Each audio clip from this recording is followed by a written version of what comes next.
আজকের এই ভিডিওতে আমি আলোচনা করব ফরেস্ট কনজারভেশন সম্বন্ধে, বন সংরক্ষণ সম্বন্ধে। আজকে এমসিকিউ পার্ট 41 WBSLST জিওগ্রাফির পার্ট আমরা শুরু করেছিলাম, এমসিকিউ পার্ট। তো আজকে আমি আলোচনা করব পিডিএফ। এই পিডিএফ তোমরা কোথায় পাবে? অনেকে আমাকে কমেন্ট করেছো পিডিএফ কোথায় পাবো। তো পিডিএফ আমার এখানে লেখা আছে ডেসক্রিপশনে, এবং যে ডেসক্রিপশনে গিয়ে তুমি কমেন্ট করবে। তাছাড়া আমাদের টেলিগ্রাম চ্যানেল আছে, সেই টেলিগ্রাম চ্যানেলের এসকে পিন্টু স্যার নামে টেলিগ্রাম চ্যানেল, সেখানে গিয়ে সার্চ করে সেখানে কমেন্ট করবে কোন ক্লাসের তোমরা পিডিএফ চাচ্ছ, সেই ক্লাসের নম্বর বা ক্লাসের নাম দিয়ে কমেন্ট করো, তাহলে কিন্তু পিডিএফটা আমি পাঠিয়ে দেবো। এছাড়া তোমরা হোয়াটসঅ্যাপ করতে পারো আমার হোয়াটসঅ্যাপ নম্বরে। সেখানে আমার কমেন্টে যে ডেসক্রিপশন, সেই ডেসক্রিপশনে আমার হোয়াটসঅ্যাপ নম্বর দেওয়া আছে। তো সেখানে তোমরা গিয়ে কমেন্ট করো বা আমাকে চাও সেটা কোন ক্লাসের তোমরা এই পিডিএফ চাইছো। আমরা আজকে আলোচনা করব কি ফরেস্ট কনজারভেশন। আমরা আগের ভিডিওতে করেছিলাম যে প্ল্যান্ট, যে বনভূমি, সে বনভূমির major types of natural vegetation এগুলো করেছিলাম। তো আজকে আমাদের আলোচনার বিষয় ফরেস্ট কনজারভেশন। প্রথম প্রশ্ন, ফরেস্ট কনজারভেশনে বা বন সংরক্ষণের প্রথম প্রশ্ন, ভারতে বন সংরক্ষণের জন্য প্রথম গুরুত্বপূর্ণ আইনটি কবে পাস হয়? প্রথম গুরুত্বপূর্ণ আইন যে প্রথম পাস হয়েছিল কবে? 1865 সালে, 1927 সালে, 1980 সালে, 2006 সালে। উত্তর ডি বি, 1927 সালে। 1927 সালে বন সংরক্ষণ আইন পাস হয়। 1927 সালে 1927 সালে ইন্ডিয়ান ফরেস্ট অ্যাক্ট, যেটা ভারতের বন সংরক্ষণ আইন, সেটা কিন্তু বন ব্যবস্থার জন্য, বন সংরক্ষণের জন্য পূর্ণাঙ্গ একটি আইন কিন্তু 1927 সালে তৈরি হয়েছিল। পরবর্তী প্রশ্ন, বন দিবস। বন দিবস প্রতি বছর কবে পালিত হয়? কোন তারিখে বন দিবস পালিত হয়? 5 জুন, 21 মার্চ, 1 জুলাই, 11 ডিসেম্বর। উত্তর বি, 21 মার্চ, জল বিসর্জনের দিন, মহাবিষুবের দিন 21 মার্চ। আর 30 সেপ্টেম্বর হচ্ছে জল বিসুব, মহাবিষুব হচ্ছে 21 মার্চ। তো 21 মার্চ ওই দিনই কিন্তু বন দিবস পালন করা হয়। 21 মার্চ আন্তর্জাতিক বন দিবস পালন করা হয় বন সংরক্ষণের প্রচারের জন্য, 21 মার্চ তারিখে, মার্চের 21 তারিখ। পরবর্তী প্রশ্ন, জাতীয় বননীতি সর্বপ্রথম কবে গৃহীত বা প্রণীত করা হয়? আমাদের যে জাতীয় বননীতি একটি প্রণয়ন করা হয়েছিল সেটা কবে? 1894 সালে, 1952 সালে, 1988 সালে, 2006 সালে। তো জাতীয় বননীতি কিন্তু প্রণীত করা হয়েছিল আমাদের যে স্বাধীনতার আগে, কিন্তু কত সালে? 1988 সালে। উত্তর সি, 1994 সালে, 1894 সালে। আমাদের 1989 তো 1988 তো হয়ে গেল স্বাধীনতার পরে, স্বাধীনতার আগে 1894 সালে কিন্তু স্বাধীনতার আগেই কিন্তু এই ফরেস্ট পলিসি ব্রিটিশ শাসনে কিন্তু এটি হয়েছিল 1894 সালে। পরবর্তী প্রশ্ন, 4 নম্বর প্রশ্ন, বর্তমানে ভারতের জাতীয় বননীতি কোন বছর হয়েছিল? বর্তমান যে ভারতের জাতীয় বননীতি সেটি কোন বছর হয়েছিল? 1952 সালে, 1980 সালে, 1988 সালে, 2001 সালে। বর্তমান যে জাতীয় বননীতি সেটি কিন্তু 1988 সালে, 1988 সালে এটি হয়েছিল। তো উত্তর সি, 1988। 1988 সালের নীতি পরিবেশ ভারসাম্য রক্ষার জন্য একটি গুরুত্বপূর্ণ ভূমিকা পালন করে। পরবর্তী প্রশ্ন, সংরক্ষিত উদ্দেশ্য সংরক্ষিত বন কি উদ্দেশ্যে গঠিত করা হয়? সংরক্ষিত বন কি উদ্দেশ্যে গঠিত করা হয়? কৃষির জন্য, নগরায়নের জন্য, বন ও বন্যপ্রাণী সংরক্ষণের জন্য, খনি কাজের জন্য। উত্তর সি, বন ও বন্যপ্রাণী সংরক্ষণ। আমাদের যে বনভূমি সংরক্ষণ এবং বন্যপ্রাণী যেগুলি আছে সেগুলিকে সংরক্ষণ করার জন্য কিন্তু সংরক্ষিত বন অরণ্য যে সেটা কিন্তু চালু করা হয়। পরবর্তী প্রশ্ন, সামাজিক বনায়ন এর প্রধান লক্ষ্য কী?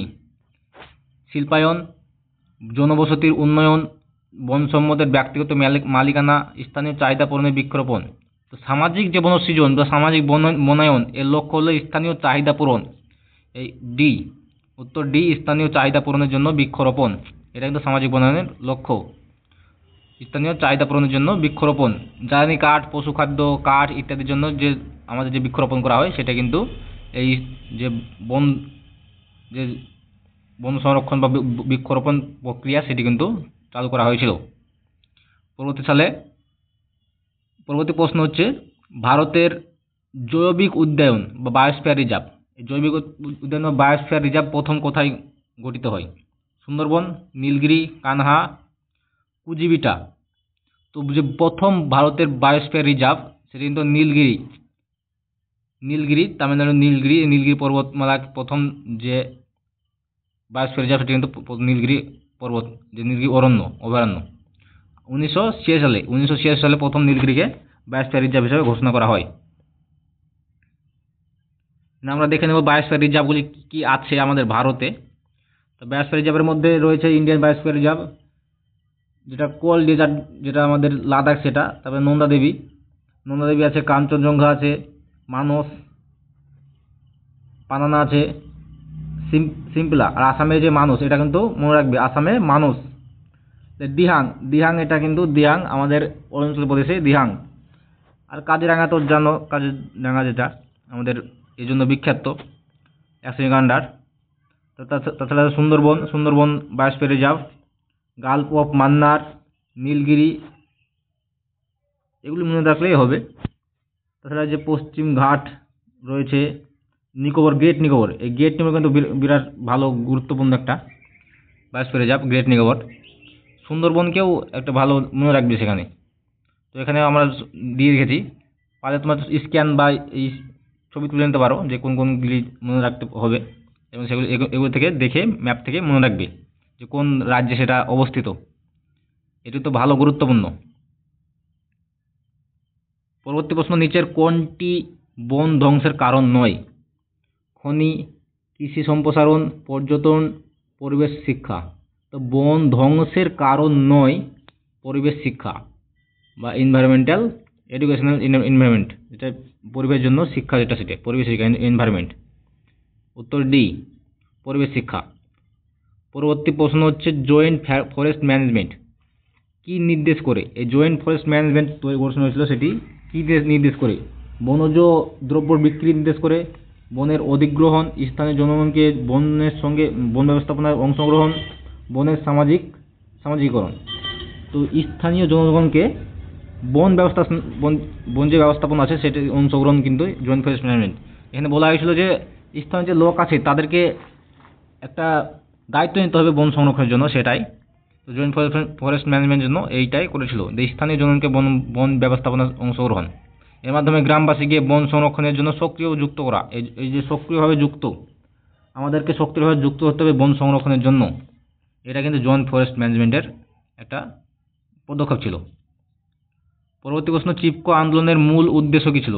এই চিপকো আন্দোলন হয়েছিল কেরলে। তো এই চিপকো আন্দোলনের মূল উদ্দেশ্য কী ছিল? নদী সংরক্ষণ, পাহাড় সংরক্ষণ, বন রক্ষা, পশু সংরক্ষণ। তো বনভূমি সংরক্ষণই ছিল চিপকো আন্দোলনের মূল উদ্দেশ্য। বন রক্ষা, চিপকো আন্দোলন গাছ কাটার প্রতিবাদে স্থানীয়রা গাছকে জড়িয়ে, এই যে গাছকে জড়িয়ে ধরতো, স্থানীয়রা যে গাছকে জড়িয়ে ধরেছিল, এটাকে চিপকো আন্দোলন হিসাবে গ্রহণ করা হয়েছিল, বলা হয়েছিল। তো নিম্নলিখিত কোন বনটি সংরক্ষণে জীববৈচিত্র্য ভিত্তিক উপায়? কোন বন সংরক্ষণ বা কোন সংরক্ষণটি জীববৈচিত্র্য ভিত্তিক উপায়? বন পরিষ্কার করা, শিল্প স্থাপন করা, জাতীয় উদ্যান গঠন করা, বৃক্ষ কাটা। তো বৃক্ষ কাটা তো হবেই না, তো বন, জাতীয় উদ্যান, ন্যাশনাল যে সংরক্ষণ, ন্যাশনালাইজ, বনকে ন্যাশনালাইজ করা, জাতীয় উদ্যানে গঠন করা, এটাই কিন্তু জীববৈচিত্র্য রক্ষা করার একটি ভালো উপায়। তো জাতীয় উদ্যান গঠন করে, জাতীয় উদ্যান কী হয়, বন্য প্রাণীগুলি একটা কি বন সংরক্ষণ। পরবর্তী প্রশ্ন, কোন সংস্থা বন ও পরিবেশ রক্ষায় আন্তর্জাতিক পর্যায়ে কাজ করে? আন্তর্জাতিক পর্যায়ে কোন সংস্থা কাজ করে? NASA, WHO, WWF, IMF।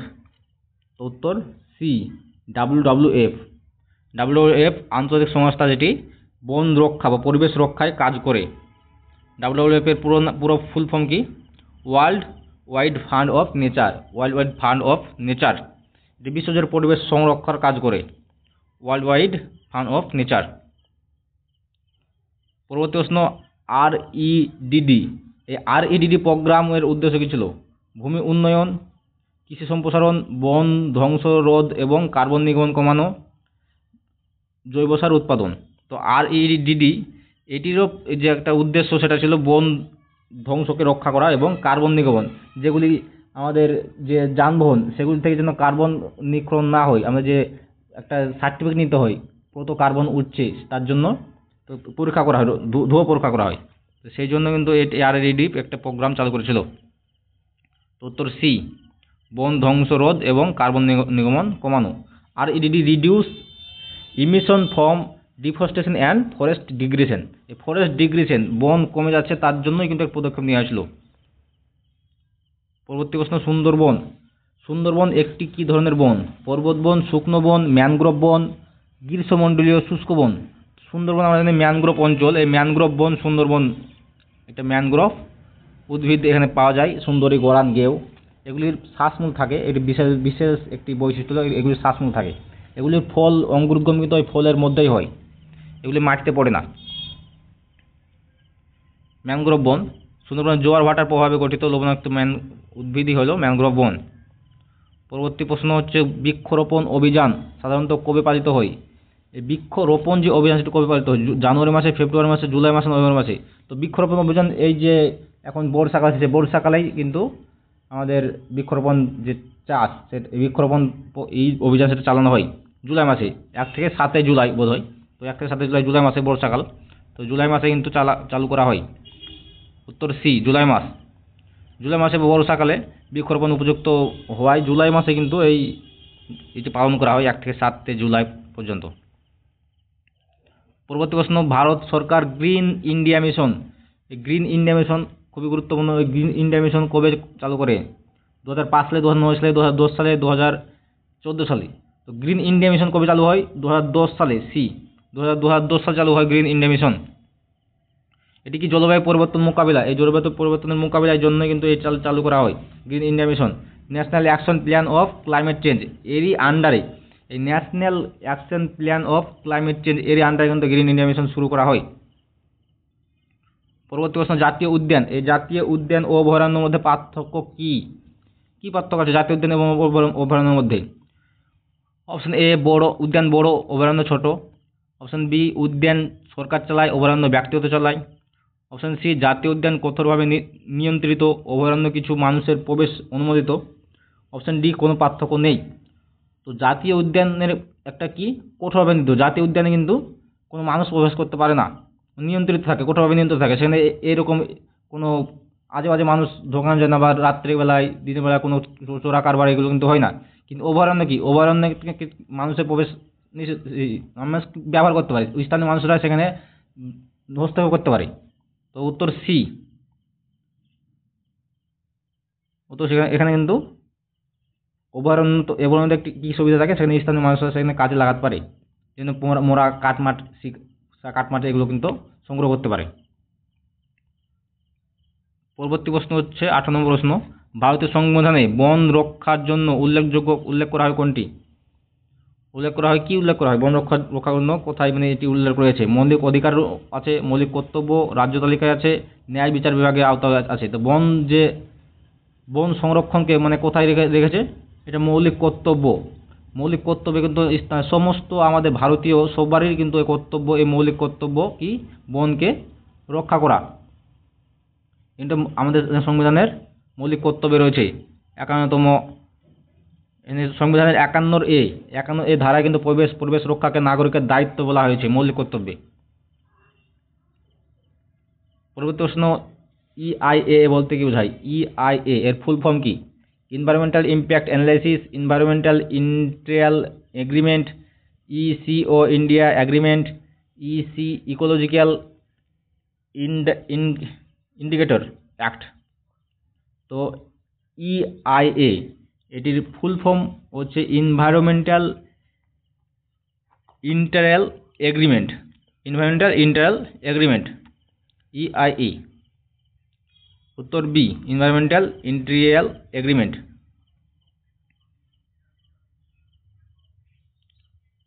Environmental impact analysis, sorry, এটা উত্তর হবে এনভায়রনমেন্টাল ইম্প্যাক্ট অ্যানালাইসিস, উত্তর এ। এটি কিসের জন্য চালু করা হয়? উন্নয়ন প্রকল্পের পরিবেশগত প্রভাব নির্ধারণ করার জন্যই, কত প্রভাব পড়েছে পরিবেশের সেটাই কিন্তু এর নির্ধারণ করত EIA, এনভায়রনমেন্টাল ইম্প্যাক্ট অ্যানালাইসিস।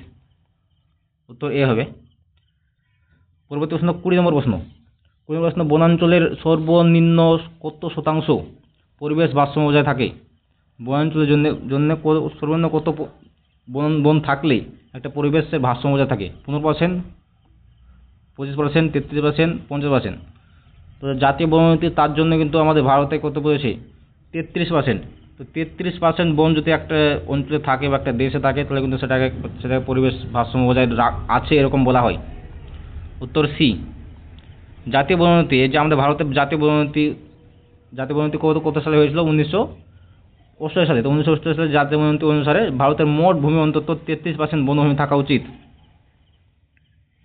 33%।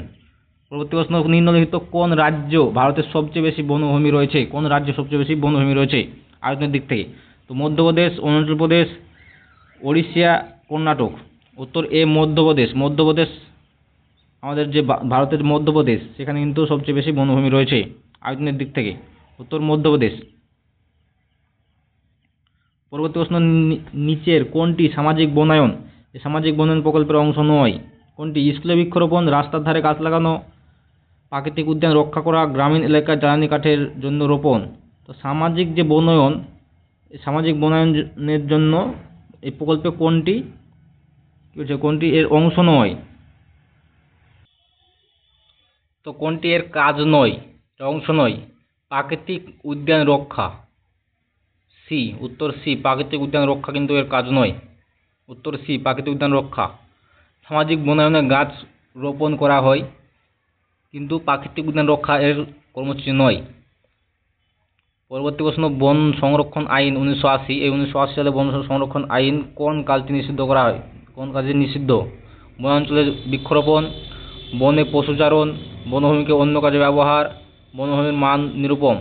তো বনভূমিকে অন্য কাজে ব্যবহার। উত্তর সি, বনভূমিকে অন্য কাজে ব্যবহার, এটি কিন্তু নিষিদ্ধ, কোনো কাজে ব্যবহার করা যাবে না। এই আইনে বনভূমিকে বিকল্প কাজে ব্যবহার করতে হলে সরকার অনুমতি আবশ্যক, সরকার অনুমতি লাগবেই। পরবর্তী প্রশ্ন, নিম্নলিখিত কোনটি একটি ম্যান মেড বন? ম্যান মেড বলতে কৃত্রিম বন। সাইলেন্ট ভ্যালি, সুন্দরবন, অভয়ারণ্য, এলাকাভিত্তিক উদ্যান। এই এলাকাভিত্তিক উদ্যান, এলাকার বহু উদ্যান কিন্তু ম্যান মেড বন। পরবর্তী প্রশ্ন, ভারতের চিপকো আন্দোলনের প্রধান সংগঠক। এই প্রধান সংগঠক কে ছিলেন? চিপকো আন্দোলনের প্রধান সংগঠক কে ছিলেন? সুন্দরলাল বহুগুণা, মেধা পাটেকর, অরুন্ধতী রায়, অমর্ত্য সেন। তো সুন্দরলাল বহুগুণা ছিল চিপকো আন্দোলনের প্রধান নেতা, প্রধান সংগঠক। উত্তর এ। পরবর্তী প্রশ্ন, প্রজেক্ট গ্রিন হ্যান্ড। এই প্রজেক্ট গ্রিন হ্যান্ড প্রকল্প কোন রাজ্যে চালু হয়? কেরালা, তামিলনাড়ু, পশ্চিমবঙ্গ, গুজরাট। তো এটা চালু হয়েছিল তামিলনাড়ুতে। প্রজেক্ট গ্রিন হ্যান্ড চালু হয়েছিল তামিলনাড়ু। উত্তর বি, তামিলনাড়ু। ঈশা ফাউন্ডেশন, এই ঈশা ফাউন্ডেশন কিন্তু চালু করেছিল এই প্রজেক্টটি। পরবর্তী প্রশ্ন, ফরেস্ট সার্ভে অফ ইন্ডিয়া। এই ফরেস্ট সার্ভে অফ ইন্ডিয়া সদর দপ্তর কোথায় অবস্থিত? নিউ দিল্লি, চণ্ডীগড়, দেহরাদুন, হায়দ্রাবাদ। তো ফরেস্ট সার্ভে অফ ইন্ডিয়া, এই ফরেস্ট যে বনভূমির যে সার্ভে দপ্তর, সে বনভূমি দপ্তর কিন্তু সেটা কিন্তু দেহরাদুনে অবস্থিত। উত্তর সি, দেহরাদুনে ফরেস্ট সার্ভে অফ ইন্ডিয়ার বিভিন্ন যে মানচিত্র ও পরিসংখ্যান সংরক্ষণ করা যায়। বন্য যে রিসার্চ সেন্টার কিন্তু দেহরাদুনে রয়েছে। পরবর্তী প্রশ্ন, সুন্দরবনকে ইউনেস্কো ওয়ার্ল্ড হেরিটেজ সাইট ঘোষণা করা হয় কবে? ইউনেস্কো যে ওয়ার্ল্ড হেরিটেজ সাইট, এটি ঘোষণা করা হয় বিভিন্ন যে প্রজাতি আমাদের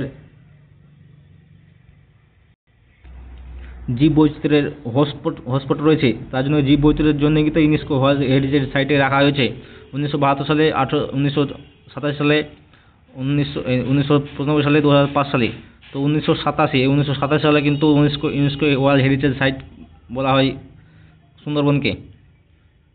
উত্তর বি, 1987। পরিবেশগত ও জীববৈচিত্র্যের গুরুত্বের কারণে 1987 সালে ঘোষণা করা হয় UNESCO world heritage site. World heritage সাইটেরও কিন্তু আমি ম্যাপ দিয়ে দিয়েছি, এই ম্যাপটা দেখে তোমরা বুঝতে পারবে এবং এটা মনে রাখবে, লিখে নিতে পারো তোমরা কোনটা ইউনেস্কো ওয়ার্ল্ড হেরিটেজ সাইটের মধ্যে পড়ে। তো এখানে সুন্দরবন রয়েছে। সুন্দরবন এছাড়া যে সান টেম্পল, আমাদের যে 10 টাকার নোটে রয়েছে সূর্য মন্দির, এটাও কিন্তু ইউনেস্কো ওয়ার্ল্ড হেরিটেজ সাইটের মধ্যে পড়ে। এলোরা কেভ, অজন্তা কেভ, সাঁচি স্তূপ, এগুলো কিন্তু ইউনেস্কো ওয়ার্ল্ড হেরিটেজ সাইটের মধ্যে পড়ে। এগুলো তোমরা মনে রাখবে।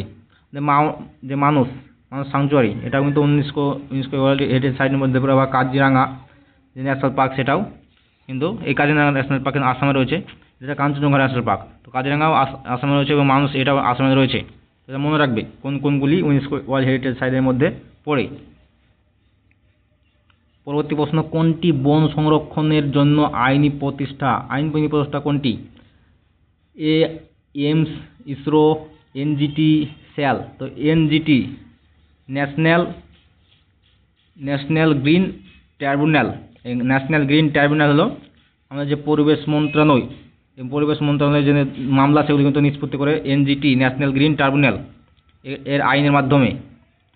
পরবর্তী প্রশ্ন, কোন সংস্থা পরিবেশ রক্ষায় গ্রিন ইন্ডিয়া মিশন চালু করেছে? গ্রিন ইন্ডিয়া মিশন কে চালু করেছিল? NITI Aayog, forest survey of India, ministry of environment and forest and climate change, India forest survey. তো আমরা প্রথমে বলেছি ministry of environment and forest and climate change. Ministry of environment, forest and climate change এটির আওতায় কিন্তু green India mission চালু করা হয়। পরবর্তী প্রশ্ন হচ্ছে সোশ্যাল ফরেস্ট্রি। এই সোশ্যাল ফরেস্ট্রি সামাজিক বনসৃজন। সোশ্যাল ফরেস্ট্রির প্রকল্প মূল উদ্দেশ্য কী ছিল? শুধুমাত্র অর্থনৈতিক লাভ, বনভূমির বাণিজ্যিকরণ, স্থানীয় মানুষকে বন সংরক্ষণের অংশগ্রহণ করানো, গাছ কাটা শহর উন্নয়ন। তো উত্তর সি, মানুষকে বন সংরক্ষণের গ্রহণের আওতায় আনা। উত্তর সি। পরবর্তী প্রশ্ন, কোন বন সংরক্ষণ আইন বা ফরেস্ট কনভারজেশন অ্যাক্ট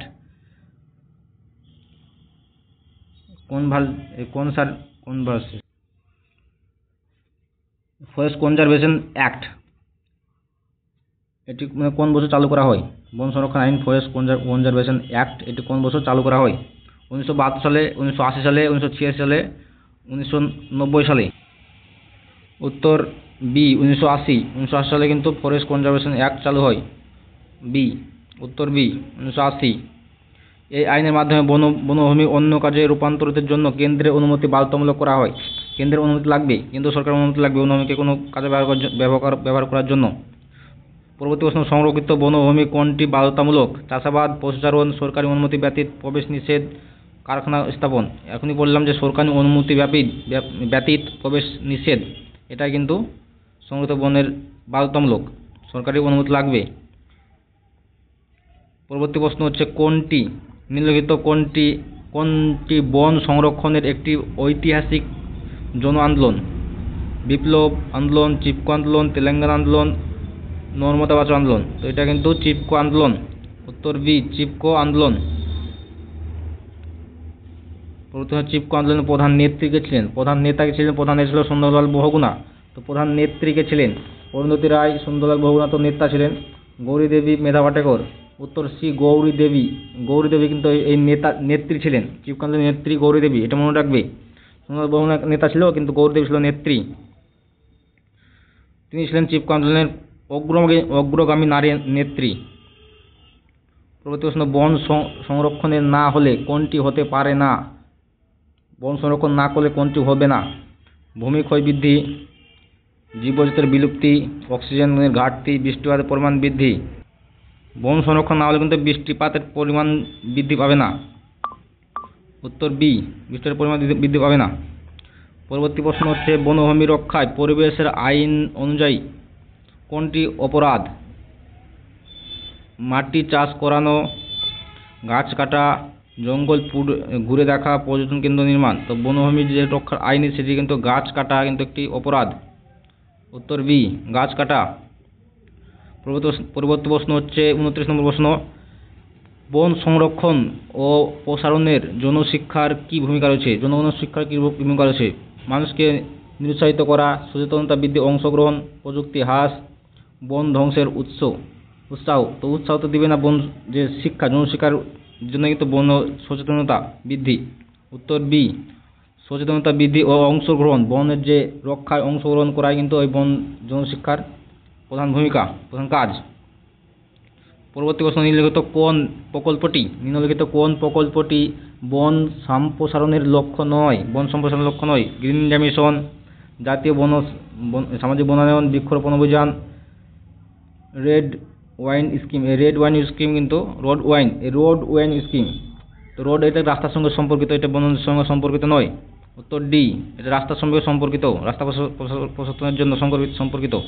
তো এই ছিল আমাদের প্রশ্ন ফরেস্ট কনজারভেশন সম্বন্ধে। 30টি প্রশ্ন ছিল।